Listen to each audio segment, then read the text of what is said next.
What's happening, guys? Welcome to another edition of a new real estate roadmap with Cusimano and some two awesome peeps. Did you think I was going to mess that up? I was waiting for you to not say it right. I don't know what it is. Because we're on fire today because of when it is. All right, well, who's talking? Who are you? Hey, everyone. I'm Jen Konikoff, the one who clearly has lots of faith in Chris. I don't know why. And well, is Alex here? Sorry, guys. I was having technical issues for a second. Oh, okay. It's because he was talking shit. Okay, I was totally talking shit too. I was like, "There's no way. How is he not have his stuff together already?" I'll tell you how. I'll tell you. I can tell you. I can tell you the whole freaking story. By the way, if you're new to this podcast, maybe we should just start off and say that we do talk about some real estate related growth strategies and marketing stuff, and does not involve cold calling and door knocking. And we will get to there, but we're all friends and we like to chat. And hopefully you can be our friend too, at least in your ears, or maybe watching on YouTube. Okay. Yes, honestly, yes. I prefer watching YouTube to see the things that we don't say with our faces. Oh, and it's a lot with you, Alex. Yeah. If Alex ever sits into one of your classes, don't look in his direction. Because you need to be sleeping. Be on your phone, texting. fall asleep, do whatever you need to do. It's all good. Let's not forget, he's got the hard eyebrow thing going. Oh, yeah. There it is. See, look. It's my rock. Yeah. I'm putting up Christmas lights right now, and I'll get to the story of where my technical S show came from. But I'm listening to, I'm putting up Christmas lights, and I'm listening to Howard Stern. I'm a big Howard Stern guy. And I realized that this podcast will never be at that level, which just makes me kind of sad inside. But anyways, maybe one day, who knows? Attitude. Yeah, that's true. That's not the can-do attitude. This clock is ticking. How old are we? We don't have much time left on this this game of life here. Honestly, Howard Stern told a shit. So let's go with that. Yeah, that's true. Yeah, anyway, we digress. Go. Okay. Lights, action. There you go. So anyway, I'm listening to him, and the part they're talking about now is that they were talking about how they were on a team meeting, and all of a sudden they heard that like a certain sound come from their executive producer's phone. It was do do do do do do do ding, and that is the sound when you solve a crossword puzzles on the New York Times app. So as on a team meeting, he's playing a crossword puzzle. So they go down this whole rabbit hole on how to be a part of a meeting.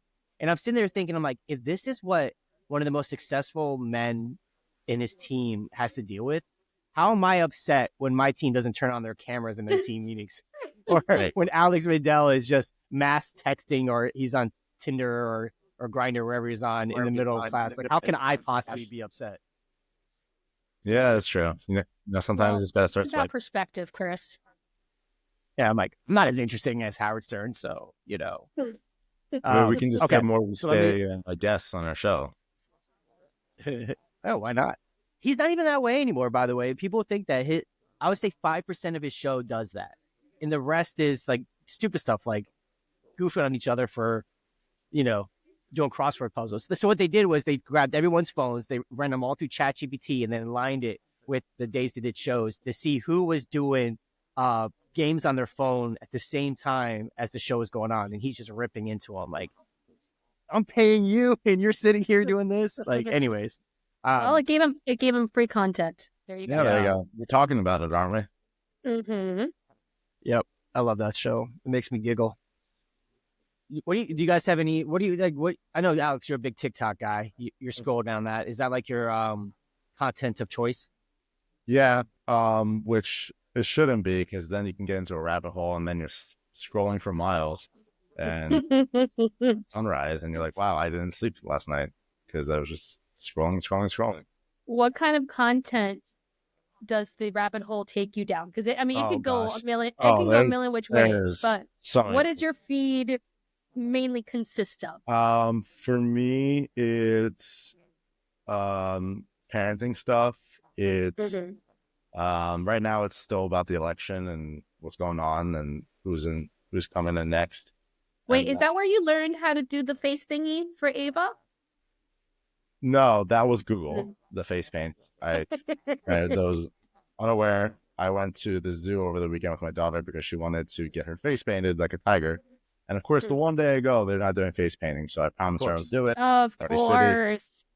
And I was going to be a good dad that day. And I painted her face like a tiger. Solid. No, you did that's good. What you do. I was actually very impressed by your skills. Thank you. I found a step-by-step tutorial on Google. Thanks, Google.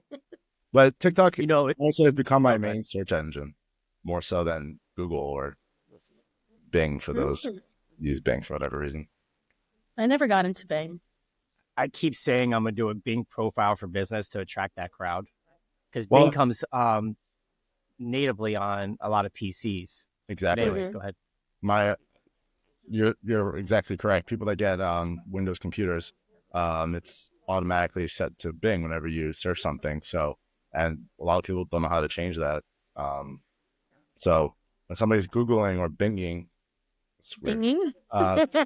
Binging houses for sale in Boca or wherever you are, Coral Springs, you can still do a good PPC, and it's even cheaper PPC leads. Well, yeah, I can imagine because it's less people are paying for it. I've been honestly doing so. We get pretty. If you Google right now, actually, all of us are on there. If you Google right now, whoever's listening, well, at the time of us recording this, right before Thanksgiving, November 27th, 2024, in case you're listening in 10 years from now. But at the time of us recording this, if you Google Boca or Boca Raton Realtor or real estate agent, all three of us are at the top 5. Heck yeah. Hell yeah. Yeah, it's super dope. And our office is in that top 5 too.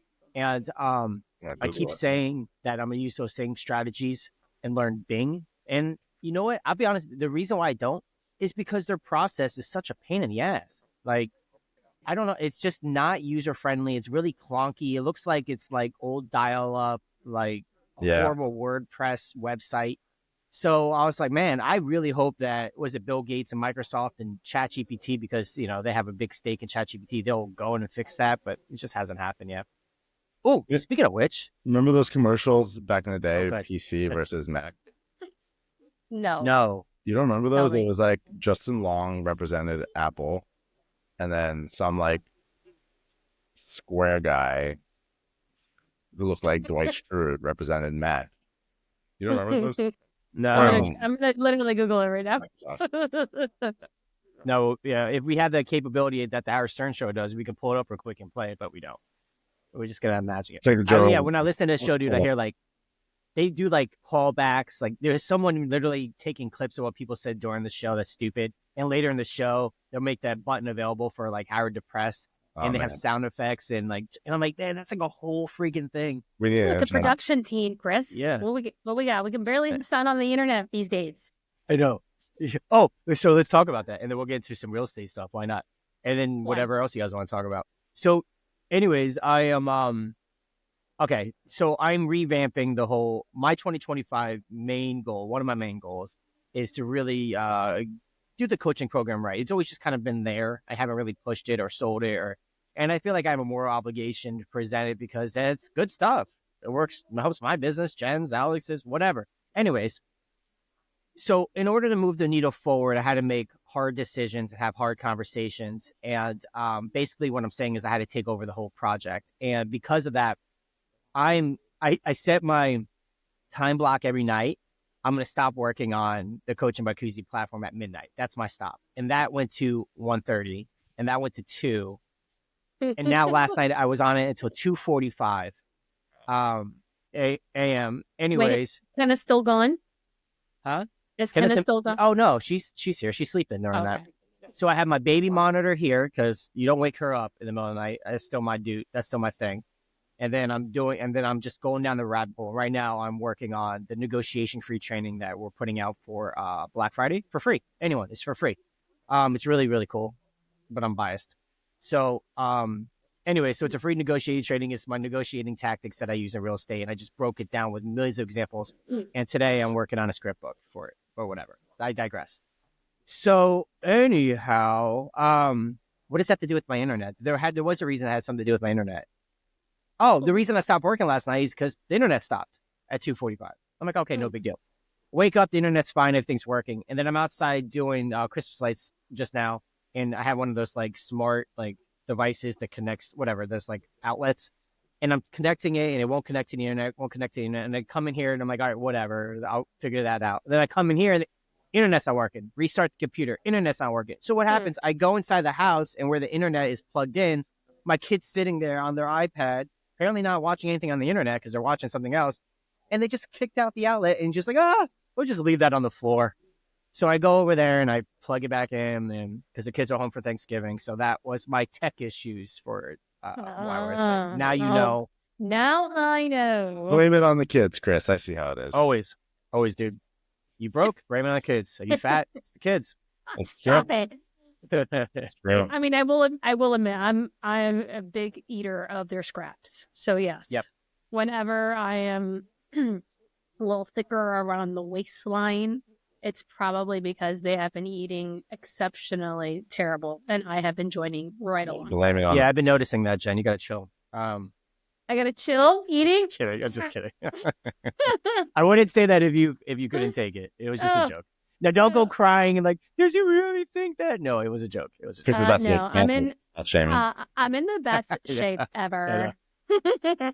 I'm actually jealous, dude. You do these like triathlons and shit, and like I'm legit. I have my cardio machine here, and no, it's here. So what I'll do is in the middle of the day, I'm like, I'm gonna get my heart rate up, and it's one of those like max trainers of high intensity cardio. I used to do 2 full sessions back to back and still be cool. Now, like I don't know if you know, it's HIIT cardio, so you spike up and then you rest. You spike up and you rest. I can only go through 3 spikes before I'm wheezing. Like, and I'm like, inhaler. I wheeze more upstairs, so. I'm not a cardio person. I'm all weight training for me. Oh, I can tell, dude, with all your shirtless posts you've been doing, sexy boy. Thanks, babes. Thanks, sis. Where are you at today? You have a different background. Oh, I'm in the same office. It's just I got rid of the bed that was in my home office, and I centered it for listing photos. Got it. I kind of enjoyed the bed background. It was very calming. Yeah, but this makes me feel like I'm in a padded room. So. With a calming dog. So calming. If you can't tell, he's oh, he's a buddy. Yeah, I know. Hello, Snoozies. Where are my dogs? They're usually next to me. That's so cute. My dog this morning, because I wasn't going to go to the 5 a.m. workout. I was supposed to swim. I didn't swim. But this bitch... It's all those scraps. Actually, it was the wine last night. That did not let me sleep. I didn't sleep well. But this dog is pulling at me because he's so used to going to the bathroom at 4:30, and he's waking me up at 4:30 to let him out. I was so mad at him, and I was ignoring him. And at that point, he pawed and then stared at me. It's like, okay, I'll let you out. That's the one problem I will say about having that schedule is the days I don't work out at that hour. They want to get out. The dog still needs to go. Yeah, that's it. That's her time, girl. Yeah. Bowel movements are real. Big shout out to my wife today. Now that I think about timing, waking up later, because I was up until 3-ish until I fell asleep. She let me sleep in, and I didn't even know. I woke up, and it was 9:15 a.m. I'm like, what is this? I've never seen this time when I woke up before. And I was like, this is thanks, babe. And I just look at her, and she, she's wearing the stress on her face, but she's champing through it. Kudos, Kenna. You picked a good one. Appreciated. No, make him pay for it. Well, she's out shopping now. So, anyways, okay. So, guys, we're going to talk to some real estate strategies in a little bit. And I want to talk about the Christmas party because I'm just going to openly talk about this because every year, the Coaching by Cusi team, we have a Christmas or holiday party, I should say, for all faiths. And we get together and, do gifts, whatever. We get together. And this year, the market's been soft and there's been a lot of moving parts. And I'm like, you know what?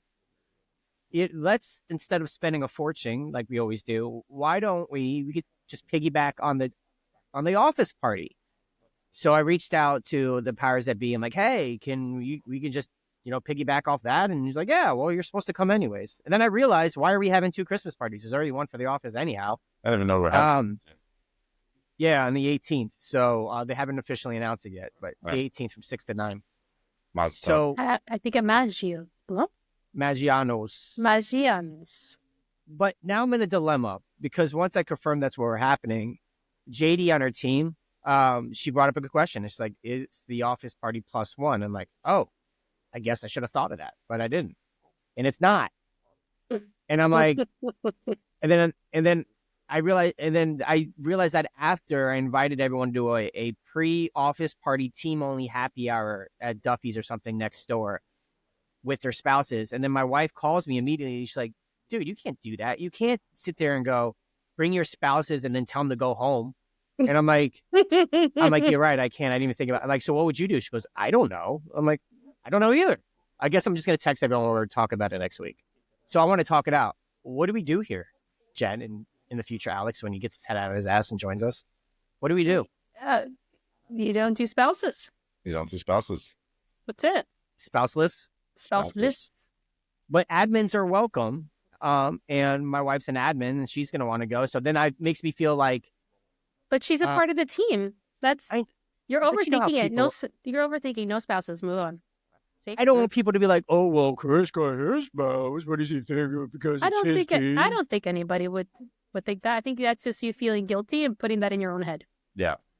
That is accurate. And they'll probably get over it the next day if they are upset. And if they are upset over something like that, then shut up. Then I think we have bigger fish to fry then in that case.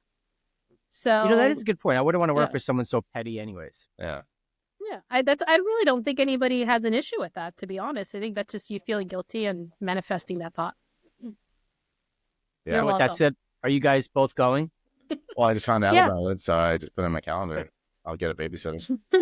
Listen, I didn't know about it either. My wife texted me, and she asked, and then I texted Mary and Courtney, who's running it, and they are the ones who told me yesterday. And then I asked them, can I tell the team? They were waiting for after Thanksgiving. So I'm like, well, people make plans. You might want to tell them sooner. So, I mean, they did put something out there. Dee had that date. Yeah, she had to save the date. That's the extent of it. So when I saw that, I did put it in my calendar, whether or not I was going. Yeah, more often. Say that again, Alex? I said I really have to look at the office emails more often. I think can't look at save the date. There's just so many. They have so many correspondence going. You just block them out, right, Jen? You took the word out of my mouth. I've been trying to go into the office more for trainings, but I can't keep up. I really can't. And the training emails kind of get lost with the event emails and my own personal and business emails that I'm just kind of like just back away from the email. Yeah, there's a new website that should help with this, and it's going to be a little bit more user-friendly than the... Empower? Or not command. But they don't need any of that. All you need is a Facebook group, and then all the tabs are there. Yeah, but nobody actually will do the Facebook group either. That's the thing. Because there's no reason for them to go there. Because they get the emails. I think. Yeah, so or the text messages. If you just get rid of everything else except for like our the internet and those types of things, and you just put all forms of communications and events in one place. Because look, they have Eventbrite, the Facebook, that I don't even know the names of the Commander, whatever the hell this thing is. I don't even know. Empower. What's the other one? Is Empower, Command, the Office Internet. There's all these things, and you're like, and then you have a link for the calendars, and you're like, what? And then you walk on the wall, there's literally a wall of trainings, and you're like, this is too much. I think they've lowered the amount of trainings that they're doing. Again. Yeah, I think if I was running a brokerage, and tell me if I'm wrong here, because I've told Barry this 100 times. I'm like, you should make it very simple. You should have 3 phases of trainings, depending on where people are in production. I think that's the plan for the next year. Oh, make sure you're listening. Yes. Well, Matt Raciti is in charge of it now. Education. Oh, he's listening. Okay. Somebody's listening. So we'll finish that thought for those people that are not aware of this potential, because I think that's great. Yeah, well, it's so you have all these trainings and you just don't know what would be applicable to you. So I was like, well, you should make 3 different phases of it. And depending on your production level and or experience, whatever your qualifying factors are, you should have a set list of trainings that fit into that. And they shouldn't be able to move on to the next one unless they completed all those courses, not just watching them, actually implement them in their business and then move on the next. And actually, that's how the Coach of a Cusi program ended up in a couple of the Keller Williams offices, because they're like, well, what do you suggest? I'm like, well, if you want to hear my opinion, which obviously you do, I think you should start with Ignite for the newbies and then lead them into my training after that. And then they can go to next level stuff on level 3, which I can offer, or you can offer something else like MAPS coaching or something. So it should be like baseline, my coaching right after that, and then some other more immersive training on level 3. And maybe they're doing it. I don't know. They haven't told me. You should honestly guest speak in the Ignite more. So you can rep your shit.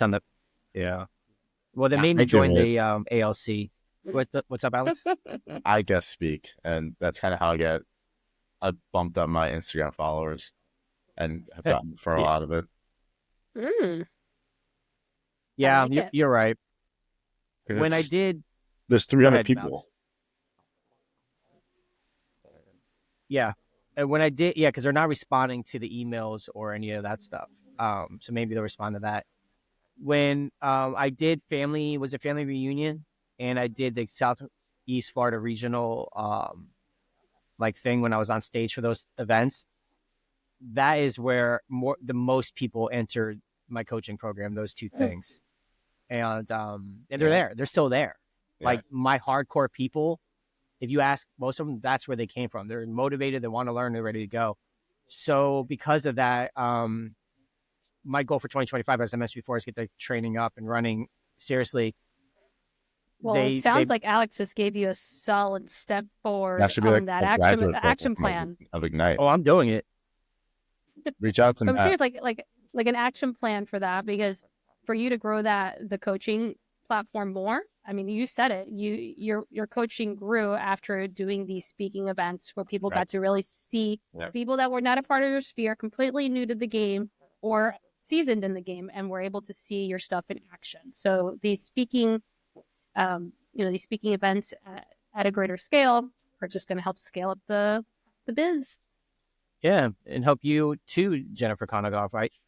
I'm really hoping that more team members, once I'm in and out, I'm working on, I'm going to do this right this time.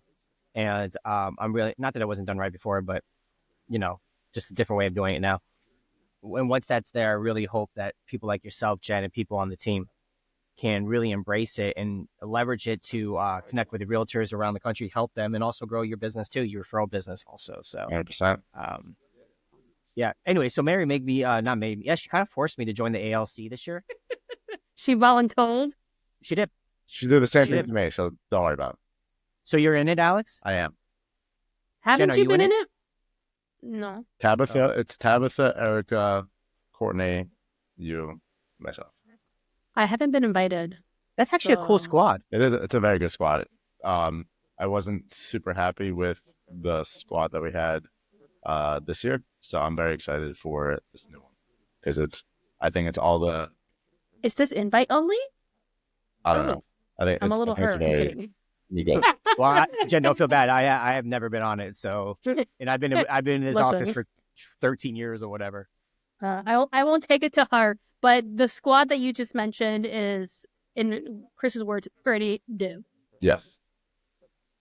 Yeah, I'm wondering if it's going to be beneficial long term.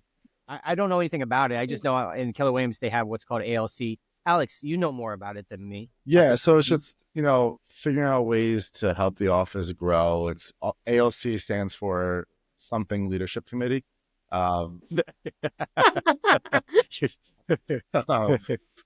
all right. It's a group of people that look at how the office is doing in terms of production, GCI, profit, company spend.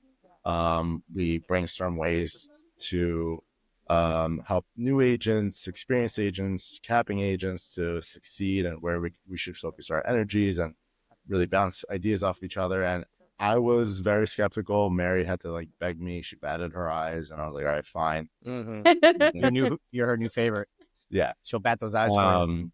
And I really got a lot out of it. I feel like it's helped me, one, to give back more to some of the newer agents or help some of the more experienced agents, and how to communicate with them, how to figure out how I can help. And I'm very big on giving, and the universe gives back. So I felt like it's been very beneficial to me. And I feel like somebody like you, Chris, who already is like that, it would be even better for everybody involved for you to join and lend your advice and your ideas to the office. And ask a lot of questions, right? And ask a lot of questions, yes. Alex gives me shit because I don't ask enough questions. Yeah, I'm leading you to be a better moderator. I know. Listen, obviously it's working because it's in my brain. Like, he's right. He's right.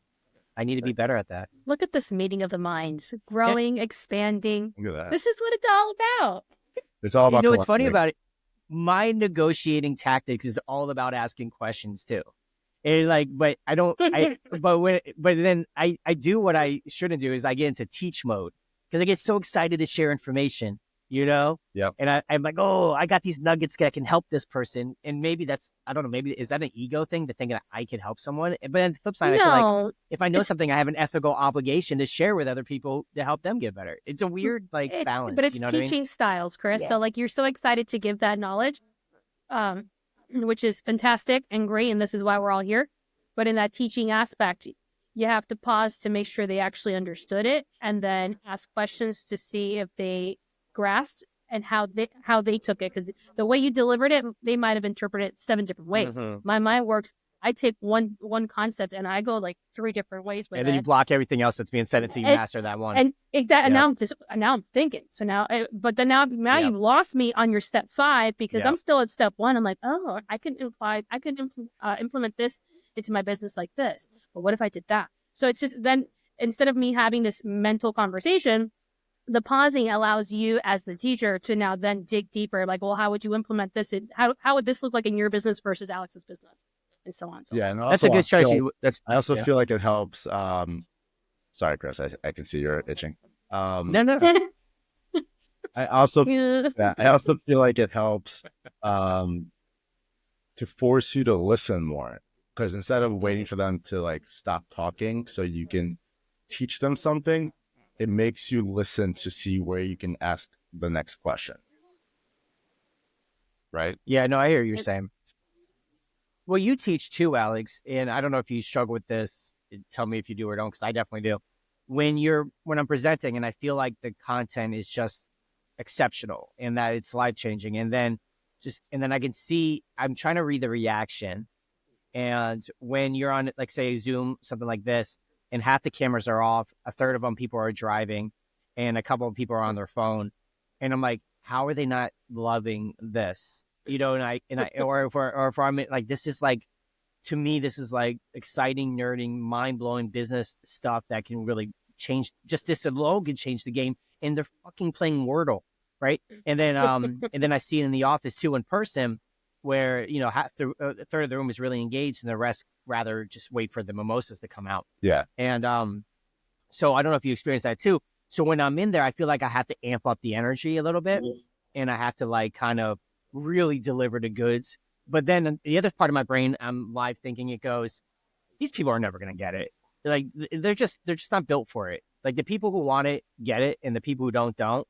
And then I'm like, should I just focus on the people who get it? And then I naturally start gravitating to them, and I just want to give more and more and more and more and more.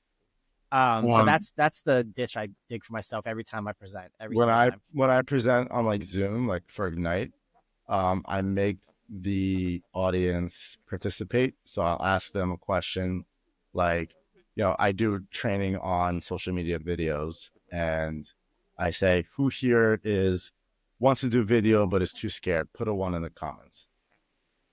And then I get a flurry of it. And then I do that with multiple questions throughout my training. So I'm at least keeping them engaged, and I see how many people are engaged. So it makes them listen, and they want to see their number that I make them put into the chat.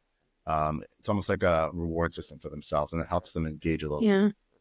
If you call their name out too, exactly. Alex, you one as well. Yeah, me too. I fear that having that personal connection to that actual participation hits that dopamine. Like, ooh, I did good. Oh yeah, they're talking to me. Yeah, or I'll ask them like an open-ended question and then put it in the chat, and then I'll read out some of the chats. And then in person, when I'm speaking, I kind of treat everybody like my kid. So when explain yourself. When I'm asking a question, I ask them, like, does that make sense? Right? Like, that makes sense, right? and nobody answers, I'm like, right? Like I want them to comprehend what I'm saying and yell it back to me. Right? I do that. Yeah, you're pulling it. Make sure she's comprehending and she understands. Or maybe they're just yesing us to death. Maybe, but then it'll trigger them to start listening. Like, shit. Well, I feel like if they're yesing you to death, you can see it on their face. Well, it's not just, obviously, it won't just be that. I'll switch it up, but I want them to like yell it out. I also went to a training once where this guy had an amazing way of presenting. He would, it was like Forex trading or not Forex. Yeah, I think it was that like 10 years ago. And Oanda, when he would speak, he would not say the last word so people could fill in the blank for him. Right? So that's hard. Everybody engage. Like, doesn't that sound? And everybody said good or something. I was like, wow, like that stuck with me 10 years later. That's some churchy stuff, I will say. And you know what? My pastor does it. It worked because it like tricks people into like paying attention and like wanting to participate. Everybody wants to participate. They're just too shy. They're too scared. They don't want to sound dumb. They feel embarrassed. Yeah. So if you engage the class, I feel like it'll completely change everything. And I always get, especially for the Zoom, when I make people, type into the chat, I always feel like I get better results and more people engaging and more people following me. And I get more people. I always do an action step that when this class is done, go do what I taught you. And I feel like since I've started doing that, I've seen more people try it step. Because I make them tag me in the video. Yeah, and say, shoot me a text with what you did, or tag me in it. Tag me in the Instagram, because I want to make sure that they uploaded it. Cool. That works. Yeah, that's a good point. When I do my boot camps, when I say, okay, now do it, not everyone does that step, but more people do it than if we didn't designate a time to do it. So that's a good point. I kind of struggle with not the forced participation, but the manipulation of participation, because I feel like, and again, this is just me. I got to step out of my own head and like realize not everyone works the way I do. But I feel like if someone has to be nudged or pushed into a subject matter or to do something that we're presenting, then they're just not interested. If they're not interested enough to listen for 40 minutes. It could be the case. I mean, yes, there's going to be people like that, but there's also going to be people that are so insecure with where they're at in the profession that they don't feel comfortable actively participating. So if you kind of lay out that platform for that nudging, that all right, give me 2 blinks, give me, blink twice if you agree with me. Don't use that analogy. This kind of thing. But no, if you present a really quote unquote a safe environment for people who are really unsure of where they're at, it's going to help the class versus making them feel like, okay, I want nothing to do with this. I'm just going to hang back and look like I don't care. Mm-hmm. I actually took train the presenter with our operating broker, Jackie Ellis. And one thing that stuck with me, I mean, a lot stuck with me. I'm definitely a better presenter after taking the class. But one thing that I was guilty of, I know, Chris, you've been guilty of it because I wanted to call you out on this before, but I shouldn't, because that leads to my actual point, is don't make anybody in the audience feel dumb. Yeah, like, I struggle with that. When they ask a question, make sure that the way you respond, the way you say it, the words you say, doesn't make them feel dumb for asking it or saying it or voicing their opinion. Or if like I've said to do something previously and they haven't done it yet, don't call them out for it. Right? Yeah. So, because then they're going to be scared to ask another question, or they're going to be scared to go to another training. And they'll shut down in that training. So any amazing nuggets that you had to offer to them, gone. Like, it's something that would change their business for life and could be amazing for them. They've missed it because of the fact that they just felt so shut down. These are really good. By that response. These are really good points. When I first started getting real estate full time, I had no intentions of teaching or presenting or any of that. Actually, like, I didn't even start that training. It was kind of just put on me. I just went down and did my job, went to work as a solar agent and just hustled. And the results were really good. And people wanted to know what I did. I got asked to teach. But anyways, what I'm saying is that I'm by no means a professional presenter or speaker or trainer or teacher. And I have to learn these steps, and conversations like this help. And of course will help you guys too when you guys present. But what I'm saying is when you're like, you make a good point, because I falsely assume people have my same sense of humor when, you know what I mean? Because you can literally say the meanest, harshest thing and it just flows off. You know what I mean? Like I grew up with a bunch of guys in my neighborhood and all we did was tease each other. Yeah. You know what I mean? I had a giant mole on my cheek for most of my life and they used to call me guacamole, you know what I mean? You know what I mean? Like guacamole, you know, that when I walked out, hey, it's guac, you know, and I'm like, thanks. Hey, you know, it's guac. But the thing is, it's like, you know, when you grow up in that environment, you just nothing phases you. You know, you just kind of like, sales doesn't phase you, whatever. So sometimes I enter rooms where, and I'm better at this now, where I'm more sensitive than other people are sensitive. So, but when I would teach, sometimes I'm like, why would you do that? That's crazy. And they're like, but maybe it's just banter. Because if I did something stupid, Alex has no problem calling me out. Neither do you, Jen. That's what I would expect, and I'm learning. Friendship. Yeah, that's what I mean. I think I'm not trying to be harsh here. I think, and I can't expect other people to be here, but I feel that really self-aware people who are generally self-aware of their imperfections own it. I think Jen and I spoke about this before, and they own it, and they're okay with being called out because they don't see it as an attack.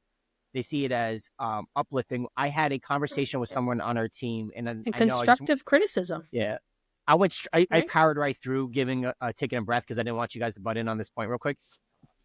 No. Sorry. No. I was like, I have something to say, and I want to say it before I forget. So, no, you're good. So I had a conversation with someone on our team 3 days ago. Was it Monday? Whatever. It was on Monday. And this individual has been with us for a year and really hasn't done a lot. And with that said, it was really stern of like what I'm seeing, what I'm not seeing, and whatever. But what I liked about it is that this person I knew that I could be like that, and it would just be they would take it and learn from it. They wouldn't sit there and go, he's so mean, which previous agents on the team did.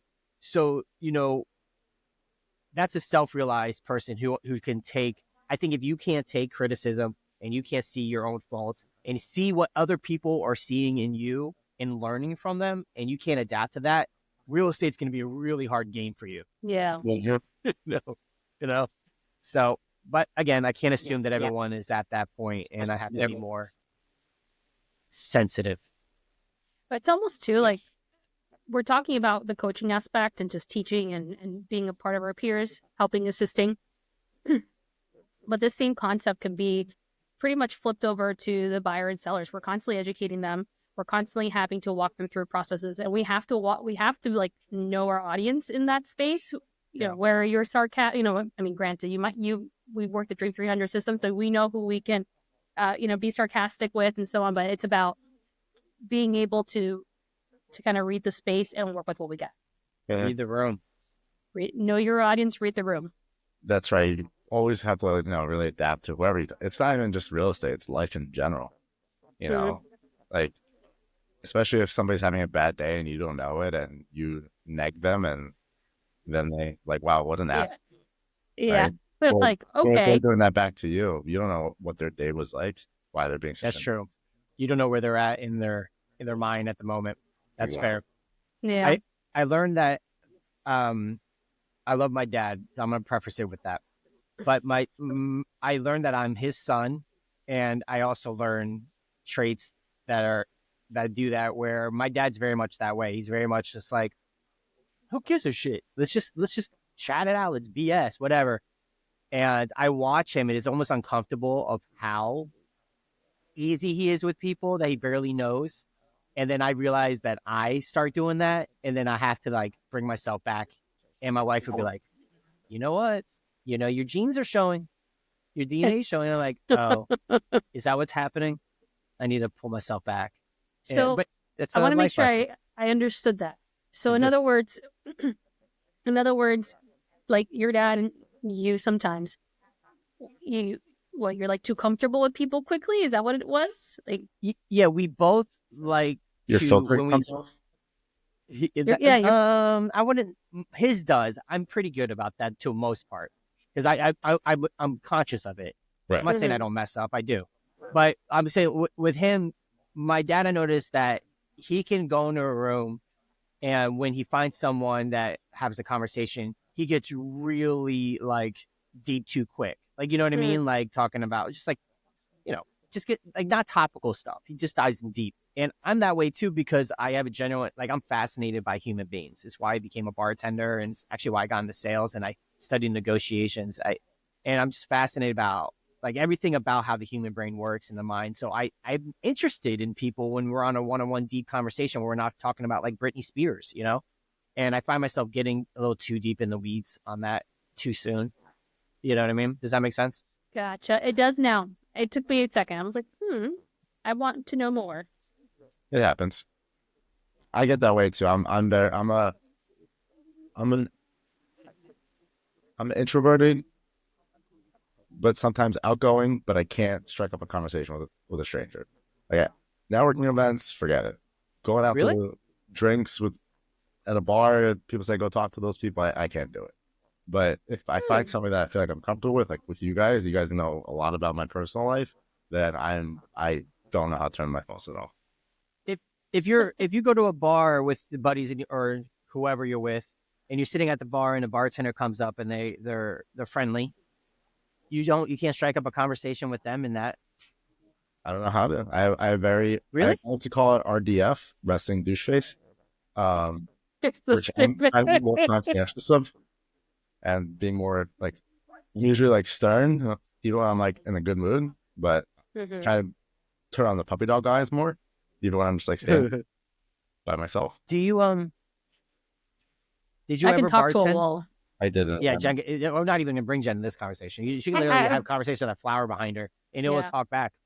I talk to my plants, okay? And yes, I know. We didn't even have to guess it. That's why it's so healthy. Truth. And vibrant, or they're made out of plastic. But no, some of them are real. But tell me. So you wouldn't talk to a bartender? You're working on your resting bitch face. Oh wait, douche face. And then what?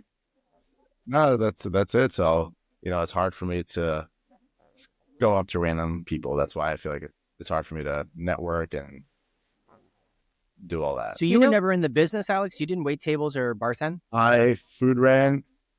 Also, our chat, we have people in our chat. Yeah, it's Jason. Thanks, Jason, for being here. I am reading it. Yeah. I was a food runner and a busser. I never waited. Oh, okay. Yeah. Yeah, I forced myself to bartend and wait tables because I was so shy like that. And I would always notice that the most popular people were the ones who were outgoing, and I wasn't. And I was envious of that. Yeah. Honestly. And I was fascinated. Like, how can I be so scared of other people and this person not be? And we're in the same room with the same people. Like, there's I was always fascinated, like the difference of approaches that people made. So it forced me to wait tables. But when you're forced to not be so shy, and put yourself out there, and then you get into sales, part of our job is a leadership role where there are people hiring us to lead them down a path. So I'm actually shocked that you're that shy, because in listening presentations, I can imagine when you're in person, well, I don't know, never seen you present. I mean, I take a leadership role in that conversation because I know that's what they're looking for guidance. They're not looking to give someone a deal. So how are you in presentations? Are you, I flip a switch because I know it's more about, my success and my future and, putting food on the table, house over my head, and getting that listing and doing a good job for, the seller and getting referrals. And so then I'm great because it's not cold. It's warm, right? It's warm and it's with purpose, right?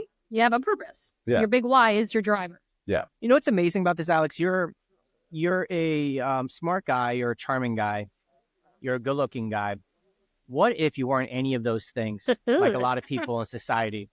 Whatever. I'm comfortable in my masculinity. You missed his framing face. Yeah. He framed his face for you. Okay. Well, he is. He's a good looking dude. Like people in your position, and you're semi-successful. I don't know. Maybe you're very successful. I don't know. But you're not a loser, and you don't have bad habits that I know of. I'm trying to tell myself that you're not a loser. I'm just saying, like, I think there's a reason why I invited you to a podcast, because you're a solid dude, and I like you. So my point to that is, someone in your position with those attributes, I can only imagine if you didn't have those attributes, like how do those people feel? Who are just, you know what I mean? Yeah. So I would say own what you got, dude. Like, confidence is the most attractive feature. I gotta get my own head. Everybody has their own inner voice, and sometimes my inner voice says, don't step out of your comfort zone. Are you scared that people are what people think? It's not that. It's like I tell myself, I don't know what I'm going to say. What am I going to say? What should I say? I don't sound like an idiot. Right? It's like I psych myself out before I'm able to take that step. Do you later on? It's practice. I just got to get out of there, kick myself in the butt, and mess up a million times until I figure out, what works for me. And when are you going to do it, bro? You're approaching 40. Chill. I'm 34. I just turned 34, so I'm 34. For anybody who's now watching, that chill was accompanied by the rock eyebrow as well. Yeah. So yeah, it definitely was. My right one. I don't know how to do my right one. It came out so naturally. Yeah. Alex, do you and Jen, do you do this? I do this. I would sit there and think back about conversations, and I might do it sometime today about this conversation. And like, God, why'd you say that? That was so stupid. Well, yeah. I do that. 20 minutes later, after I've left the conversation. Yeah. But here's my point, though. We all do that. Yeah. So it's like, you might as well just go out and be you, and the people who are like you are going to like you, and the people who don't, and the people who are smart enough and emotionally intelligent enough can be aware that sometimes people just say off-color things, and doesn't make them a bad person. Yeah. It's not just kids. That's the people you need to focus on, not the people who bully and talk and belittle and talk crap about behind their back. Who cares? Screw them. You need to be, you got to be you. And then the people who get it, and the people who don't. I mean, that's how I look at it. Right now, people are going to watch this and they're like, it's all perception. So like right now, there's probably people watching this or listening to this. And I don't know, let's just throw a number. Let's say 100 people. And every single person has a different idea of all of us, slightly, whether it's good, bad, indifferent on that scale. Yet they're listening to the same exact thing, right? So we can't sit here and try to control everyone's self-created, whether it's conscious or unconscious perception of us, or we'll go insane. The only thing we can control is elevating who we are as people, and allowing us to be free in that aspect, as long as we're not crossing any weirdo social lines. You know what I mean? Yeah, that's how I look at it. I saw something on TikTok, and I shared it to my Instagram stories yesterday because I felt like it was very powerful. It's the most intelligent people are those who are able to self-reflect and grow from their self-reflection. People that are the least intelligent are those that always they can't grow, and they feel like nothing's wrong with them, and they're not looking to change the things that they can change that should be changed, right? Those are the more unintelligible people. The people that are more. I would say emotionally unintelligent. There's very smart people who are emotionally unaware. Intelligence. You're correct. Intelligence can mean many different things. It's not always, IQ, your GPA, right? If that's the case, I'm a dumbass. I am the. I got lucky graduating high school. Yeah, well, I think that's what attracted me to both of you guys. Well, we're all dumbasses. Huh? yeah. Speak for yourself. But you own your dumbassness. 100%. Yeah, no, but seriously, it's like when you think about it, when we're younger and we're just trying to be cool and fit in, and then we're realizing as we get older that's not exactly the type of people we necessarily want to surround ourselves with. Some people are still in that world. Some people are still looking for that. Mm-hmm. But as for many people, I would say that more socially aware and emotionally intelligent people, then you get older in life and you realize that there's the things that the people you should be around are the people who are okay with being imperfect and okay with owning up that they're wrong and okay that there's mistakes to be made.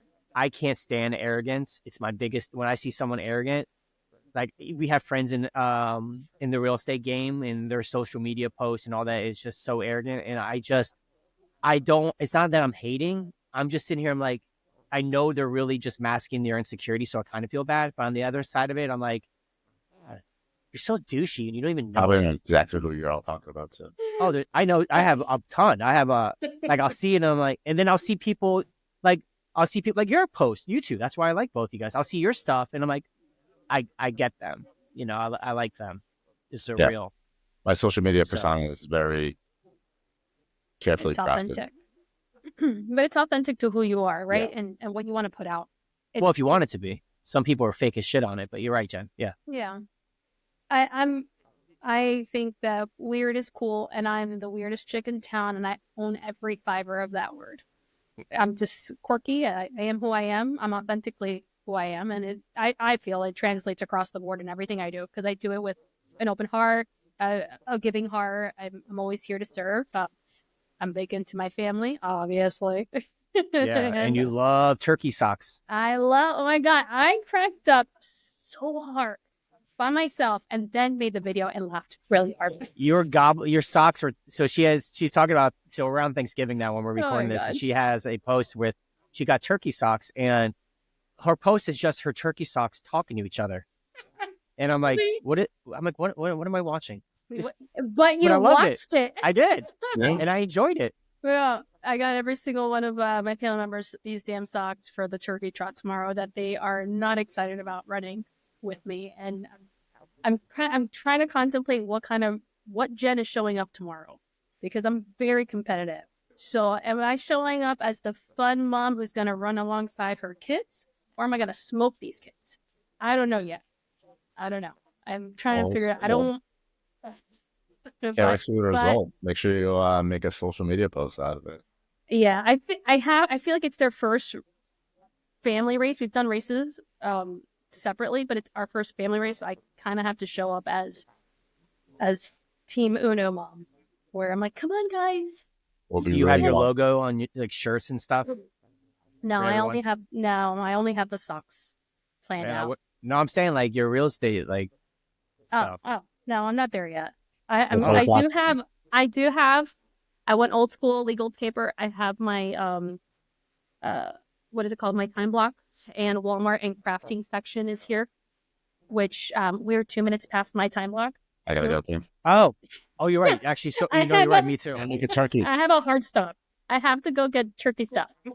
All right, so we'll wrap this up. The reason why the whole point of this podcast was going to talk about the negotiating training that was going to be free for Black Friday. We never even got there, but I do want to.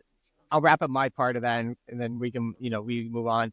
So I am tirelessly working on a negotiating course that I'm going to give for free. It's for Black Friday free. If you want it, let me know. I have links everywhere for it. It's totally free. You get it. You dive in. And I really talk about my 3 to 4 different negotiating tactics that I've used my whole career. Ironically, one of them is about to ask more questions, and I don't do that enough in personal settings, but in business settings I do. So if you want that free negotiating course, I'm not exactly where. I'll just go to my webpage and find it or something. What's your webpage? What's your webpage? I know, coachingbycusi.com. You can email me, message me, I'll send it to you. And yeah. There you go. Chris, I have an extra step for you. What? Next podcast we do, I challenge you to tally this. Ask 5 questions. I asked 5 questions today. All right, ask 10 questions. Okay. There we go. I was aware of that today, Alex. I did ask more. I felt it. I just want you to be. I'm helping you grow as a mega LLC aware member. I'm helping you grow. I will say to Alex, friends. I'm not sure if you saw last week's episode, which I honestly felt that was a rock solid episode. Because I wasn't there. Oh, I got to say something about that. Go, Jen. No, Alex, please. But yeah, the whole we were bouncing back and forth. We were able to have that conversation and really dive deep into both aspects of the growth concept that we were having. Chris? I'm adapting like everyone else in this world who is socially aware. That's good. All right, I'm going to say one more thing and then Alex, wrap it up. I'm sorry. No. But I wanted to mention this point. Last week was a great episode and there's a lot of solid talking points. And Jennifer Konikoff, you have yet I have opened. No, I did. Okay, so we clip them and turn some portions of it into social media reels and TikToks, and I was surprised you haven't done it yet. So, anyways, all right, Alex, sorry, I just want to get that out before. I was gonna say, let's wrap it up. Well, you're gonna say bye. Oh, bye. Okay. Bye, everyone. Bye. Happy Thanksgiving. Happy Thanksgiving, everybody. Bye. Depending on when you're watching this. All right, bye. Oh, yeah.